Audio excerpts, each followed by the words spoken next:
9টি লক্ষণ দেখলে বুঝবেন আল্লাহ আপনার উপরে রাগান্বিত। নাম্বার 1, তিনি আপনার জীবন থেকে সালাত সরিয়ে দিবেন।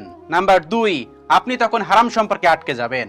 নাম্বার 3, আপনি তখন খারাপ বন্ধুদের সংস্পর্শে যাবেন। নাম্বার 4, আপনি আপনার পিতামাতার প্রতি অসম্মানজনক হবেন যখন আল্লাহ আপনার উপর রাগান্বিত হবেন। নাম্বার 5, আল্লাহ যখন আপনার উপর রাগান্বিত হবেন তখন আপনি পাপের উপর পাপ করবেন। নাম্বার 6, আপনি তখন খুব বেশি সময় নষ্ট করবেন। নাম্বার 7, আপনি তখন কোরআন থেকে অনেক বেশি দূরে সরে যাবেন। নাম্বার 8, আল্লাহ যখন আপনার উপর রাগান্বিত হবে তখন আপনি যদি কোনো পাপ কাজ করেন সেই পাপ কাজের উপরে আপনার কোনো খারাপ বোধ হবে না, সবকিছু আপনার কাছে স্বাভাবিক মনে হবে। নাম্বার 9, আপনি তখন আল্লাহ রাব্বুল আলামিনের কাছে ক্ষমা চাওয়া বন্ধ করে দিবেন।